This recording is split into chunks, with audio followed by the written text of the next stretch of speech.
Lalo na kay Doktora for gracing us this afternoon para ma-celebrate. Ito po ay project ng IMWLT with Quantumin.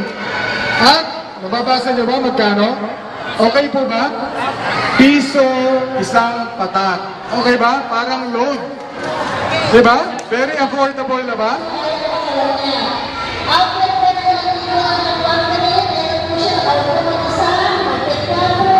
Wala akong video.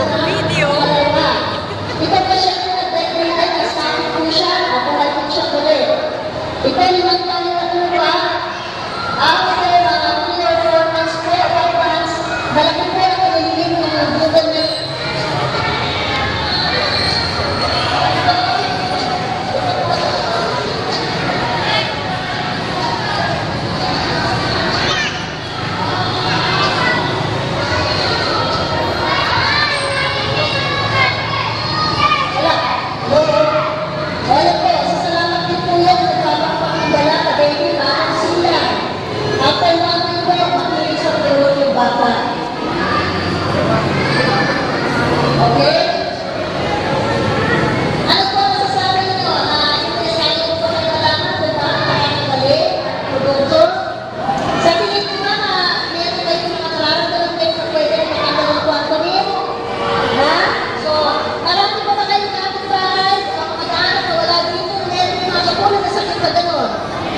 Meron, di ba? Marami. Ang pagpilihan natin sa inyo, nag-i-discuss na tayo ng kote tungkol doon sa mga toxin. Tsaka parang i-discuss tayo na po sa mga company class na wala na po yung garis niya. Itong bata po nito, isang taon na nabula dahil sa glaucoma. Pinatanggap po namin yung kanyang mata. After na ilang araw na po, nakapunta na siya ulit. Nakapag-text na, nakalala na mag-isa. At actually, after 1 year po, nakapasok ulit siya sa school. Nawi ko isang paralyzed na po ng pasyente na hinagtuloy ang lumakatulong na pero makita nyo medyo mas nalalanunan niya yung kanyang kalawang paralyzed na side. Ito pasyente ito, may emphysema, hindi po nakakalakad, isang kakapang malang nagpo-collapse na siya. After na mga ilang taon na po, hindi na siya natutulog ng nakahiga. So, nung pinaunin po namin ang Quantumin, nakalakad po siya after 20 minutes. Sa bakit po ito nangyari, kung medical mission na to. Ito po yung pasyente na may cancer sa prostate, na hinang-hina po ng dinala, halos minuhan po. After 20 minutes po na pinahinan at pinahinom, nakalakad na po siyang muli.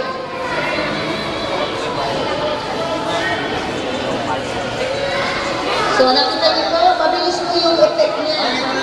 Tama yan, mararamdaman niyo po yung effect niya na yun. Ito ay 2 taon na hindi po nakakatayo on her own. Halos hindi na nakakagalaw. After 30 minutes din po na nakahiga, kinausap po siyang tumayo mag-isa at nakatayo na po siyang mag-isa.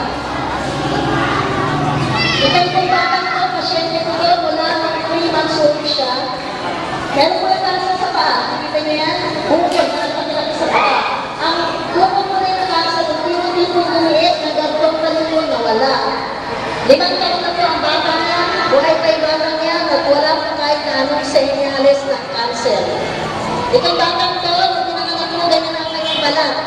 Hanggang 1 year and 4 months, nadala sa kanya ang Quantumin Plus at yan na po ang itsura after 4 days. Nawala po lahat ng gamis na katawan. Ito po mga medical mission din sa iba-ibang lugar sa Pilipinas. Ito po yung batang to, isang buwan na hindi nakakalakad kasi may nanay yung paa niya na hindi gumagaling sa antibiotics. After 20 minutes po na pinag-director ng Quantumin Plus,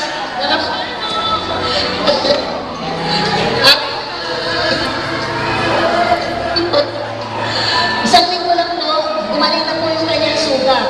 Ang batang po, 10 taon na hindi nakakalakad, wala namang accident. 20 minutes lang po, ng Quantumin at kainom at pinaka-close, lumakad na po siya. Ang ano naman na po, 20 years na po,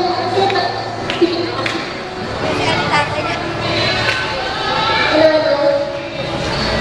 Malaki-malaki hindi pinalabahan ng gawin siya.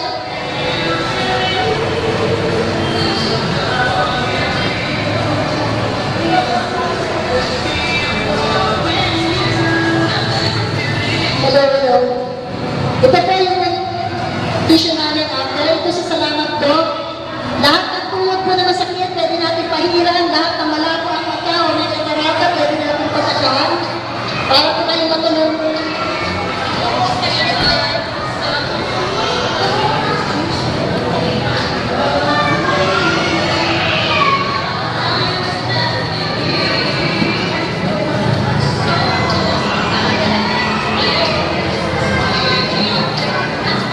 Naku, paano yung tao? Ano po to? Walo. Walo. Sa dami niya, walo. O ngayon, doon sa walo. Sino sa inyo ang kumakain ng araw-araw ng gulay at prutas na organic? Doon sa walo. Meron? Nawala lahat. Diba? Ano ang tatanong kung organic ang kinakain nila? Kasi kung hindi organic ng gulay, walang hindi ng chance, maraming chemical sa makukuha. Okay? Pero kung parang kumakain ng gulay at saka hindi kumakain ng gulay, sino ang mas-healthy? Sino ang mas-healthy? Yung kumakain ng gulay, kahit sabihin mo pang hindi yung organic. Okay? May sustansya pa rin ng gulay.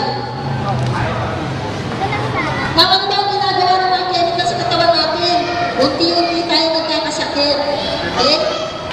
Ano, saan galing yan? O, nakikita niyo ba yung unang picture? O, ano yan? Gumagamit pa ba kayo niyan? Ano ba yung una? Ha? Gumagamit pa kayo niyan? Yung pampasarap, pampalasa? Malakas po yan.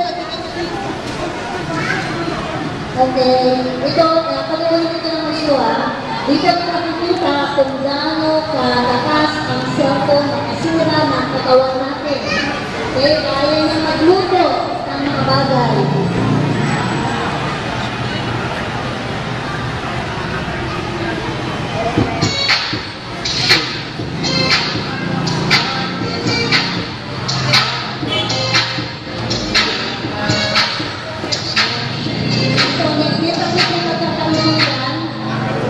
Nag-experiment sila. Tingnan nyo, ano po na nakalagay dyan sa bawat ng isa nila? Ano yun? Cellphone. Ano yung nasa yung cellphone? Ano? Ano yan? Butil ng mais. Tapos ano ginawa nila? Ang cellphone, pinapak nila. Pinanggal nila yung cellphone, ginawagan nila yung tatlong cellphone. So, tingnan nyo kung ano mangyayari doon sa butil ng mais. Hintayin nyo lang po.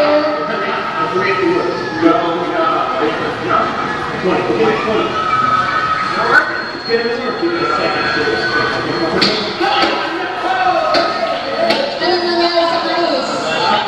Ha? Naluto, naging broccoli. Ito na, itlog. Ano yung experience sa Russia? Itlog. Pinapatan ng cellphone.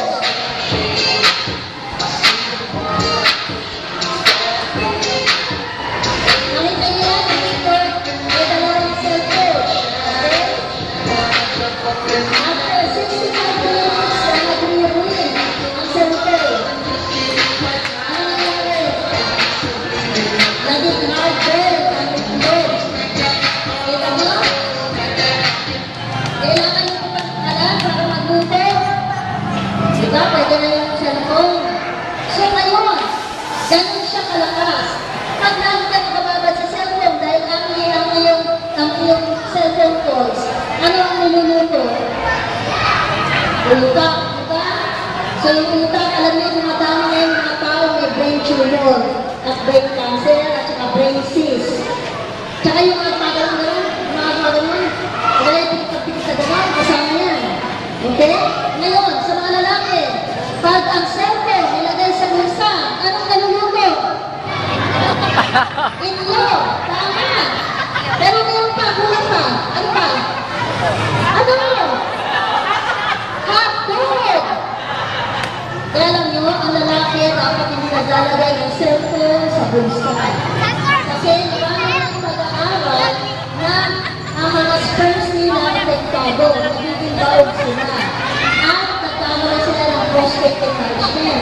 Sa babae, hindi dapat nasa bulsa ang cellphone. Bakit? Ano pwede? Ayun na yung mga bukol sa matres, bukol sa ovaryo, yung hindi magkaroon ng anak, kasama po yun. Okay? So, kailangan malayo sa ating kapapan. Siya Kita.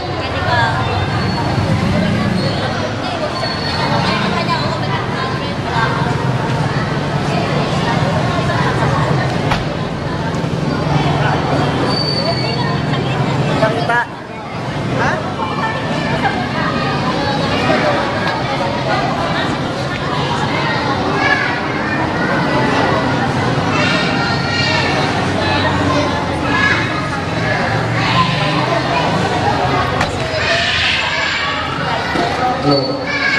Okay, habang nagpapatakbo tayo, meron po tayong i-announce na napaka-importante. Nakinig po kayo, no? Interesado po ba kayo na malaman kung saan pwede makapili ng kwantumin pagkatapos kaming umalis dito? Dahil nakita nyo na mabisa ba?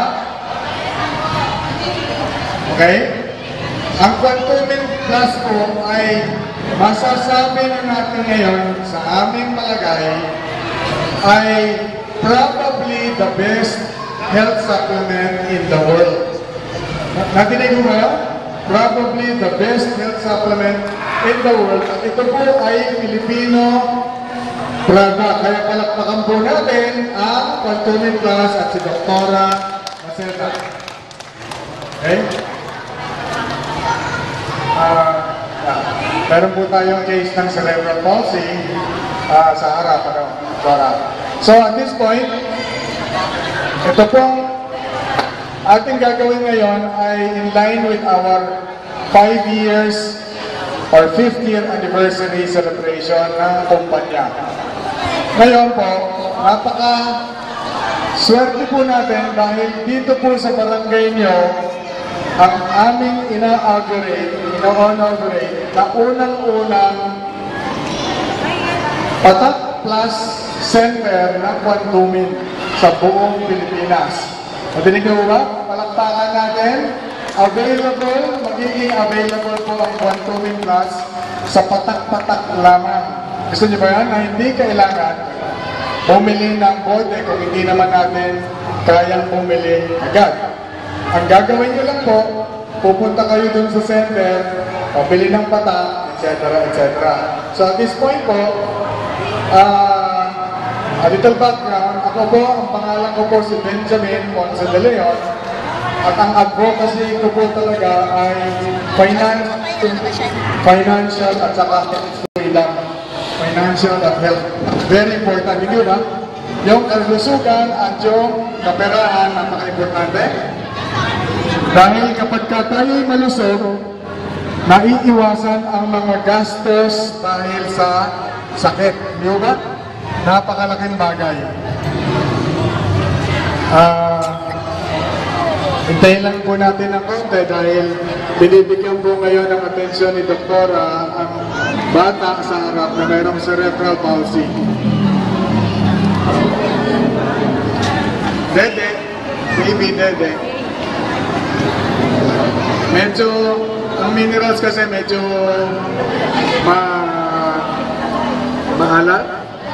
maalat-alat na may lasang kaunti, na parang kalawang, pag puro. Pero sa tubig po, walang lasa.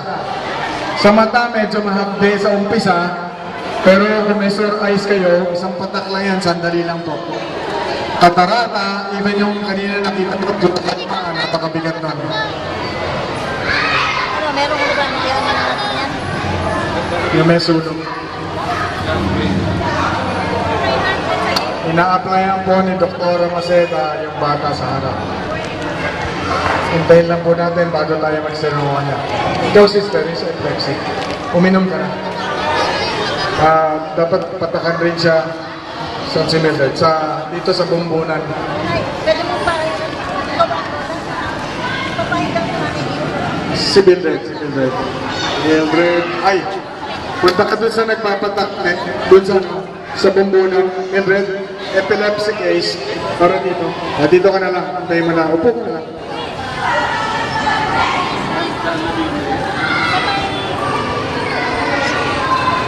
Ikaw din? Ay bumang araw naman yan sa'yo. Gusto raw din yan. Anong pakiramdam ng mga nakainom at saka nakapain? Ha? Yung may Almoranas, kulang kayo sa tubig. Kulang kayo sa tubig. Yung Almoranas po ay, ano yan, sa tubig. Kaya masakit yan, nagdudugo kasi kulang kayo sa tubig, hindi kayo nakakadumi ng palagi.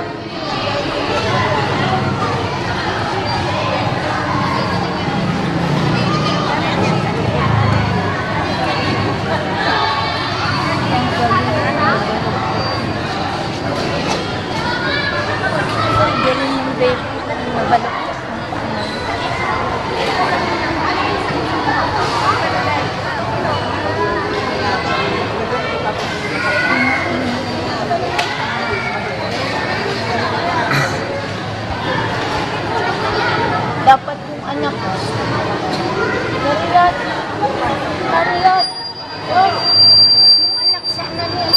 Diba? Narilat.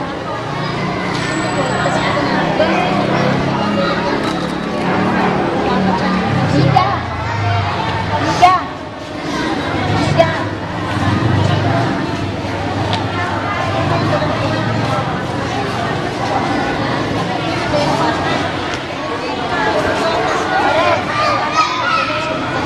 Yung mga sobra dyan, pag yung itap, mga tumulo sa mga mukha nyo, lalo na yung may mga tagyawat, sino yung may tagyawat dito? Ipahid nyo dyan, natutuyo yung tagyawat, kesa din sa mga kung ano-anong binibili nyo. At saka sa bumbunan, alam niyo yung mga batang makukulit? Yung mga hyperactive na tinatawag, papatakan nyo lang po dito, ipapahid nyo, magbibihave. Okay? Mga mineral deficiency po yan. Pahid dito. Kung sa baliw nga naayos, di ba? Yung makukulit. Bata, wala ng tatay. Yung bata, babae. Walang tatay. Oo, ganyan. Ganyan, babae. Ganyan eh. Wala kayong talaga kasi yun.